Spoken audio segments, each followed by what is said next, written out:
অফিসের বন্ধুকে নিয়ে বাইকে করে রাতে বাড়ি ফিরছিলেন যুবক। হঠাৎ রাস্তা আটকে মদ খাওয়ার জন্য টাকা দাবি করে কয়েকজন দুষ্কৃতী। অভিযোগ, টাকা না দেওয়ায় শুরু হয় বেধড়ক মার। চোখে ঘুষি মারা হয় স্থানীয় যুবকের। বন্দুকের বাঁট দিয়ে মেরে মাথা ফাটিয়ে দেওয়া হয় দুই বন্ধুর। শনিবার রাতে ঘটনাটি ঘটেছে দমদমের মধুগড়ে। নাগেরবাজারের আইলেস হাসপাতালের আইসিইউতে ভর্তি আক্রান্ত শ্রীতম চট্টোপাধ্যায়। মাথায় সেলাই করে ছেড়ে দেওয়া হয়েছে তাঁর বন্ধুকে। শনিবার অফিসের বন্ধু সানি সিংকে বাড়িতে নিমন্ত্রণ করেন শ্রীতম। রাত 11:30 নাগাদ বন্ধুকে নিয়ে বাড়ি ফিরছিলেন যুবক। সেই সময় তাদের ওপর হামলা চালায় দুষ্কৃতীরা। दारू पी के पैसा मांग रहा था। दारू पीने का पैसा मांग रहा है। बोला भाई और आपको मारा, किससे मारा? बंदूक का बैट से। শ্রীতমের পরিবারের অভিযোগ, হামলাকারীরা দক্ষিণ দমদম পুরসভার 13 নম্বর ওয়ার্ডের প্রাক্তন তৃণমূল কাউন্সিলর প্রবীর পালের অনুগামী। তারা মেনেছে তারা সমাজ বিরোধী। প্রাক্তন কাউন্সিলর প্রবীর পালের ছত্রছায়া এরা বেড়ে উঠেছে। রড এবং বন্দুকের বাঁট এবং হাতে সোটও ছিল।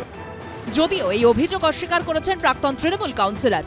ক্যামেরার সামনে আসতে না চাইলেও প্রবীর পাল জানিয়েছেন, কেউ যদি কোনো অপরাধ করে থাকে প্রশাসন ব্যবস্থা নেবে। আমার সঙ্গে অভিযুক্তদের কোনো সম্পর্ক নেই, রাজনৈতিক উদ্দেশ্যেই অভিযোগ করা হচ্ছে। প্রাক্তন তৃণমূল কাউন্সিলর অভিযোগ অস্বীকার করলেও আক্রান্ত যুবকের পরিবার সামনে এনেছে এই ছবি, যেখানে প্রাক্তন তৃণমূল কাউন্সিলরের সঙ্গে দেখা যাচ্ছে অভিযুক্তদের দুজনকে।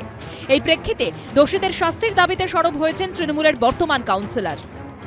প্রশাসনের কাছে আমার বিনীত নিবেদন, যারা এটা করেছে, যাদের নামে থানায় এফআইআর করা হয়েছে, তাদের অবিলম্বে গ্রেপ্তার করা হোক এবং এই অন্যায়ের চরম শাস্তি তাদের দেওয়া হোক। বেলা 1টার সময় নাগেরবাজার থানার পুলিশ ঘটনাস্থলে পৌঁছচ্ছে, তার কিছুক্ষণ আগেও এই ঘটনাস্থলে সেই সমস্ত অভিযুক্তদেরকে দেখা যাচ্ছে। তাহলে পুলিশের ভূমিকা নিয়ে তো প্রশ্ন উঠছে। না, আমি প্রশাসনের উপর আস্থাশীল। আমি তাদেরকে জানিয়েছি, আমরা তাদের কাছে রিপোর্ট করেছি, আমরা তাদের উপর আস্থাশীল। আমি জানি তারা নিশ্চয়ই ব্যবস্থা গ্রহণ করবেন।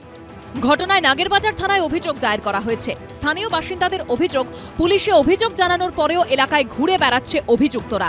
পুলিশ জানিয়েছে অভিযুক্তদের খোঁজে তল্লাশি চলছে।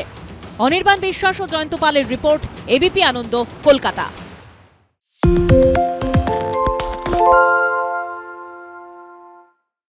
সত্য অন্তহীন, সত্যের খোঁজও তাই, সত্য সন্ধানে তাই আমরা অক্লান্ত, অকুতভয়। এবিপি আনন্দ নতুন ভাবনার প্রতীক, যা মনে মুক্ত, তথ্যে যুক্ত এবং যাবতীয় সীমানার বাঁধন থেকে মুক্ত। সীমা না শব্দটির মধ্যে লুকিয়ে আছে মানা শব্দটি, যেন চোখ রাঙানি এক অদৃশ্য বেড়াজাল, যা আটকে রাখে আমাদের এক ছোট্ট গণ্ডির মধ্যে। একমাত্র সঠিক খবরই গড়ে তুলবে এক মুক্ত সমাজ। সেই জগৎ গড়ার লক্ষ্যে কোনো সীমানার ঠুকুটি আমরা মানব না। এবিপি আনন্দ এগিয়ে থাকে, এগিয়ে রাখে।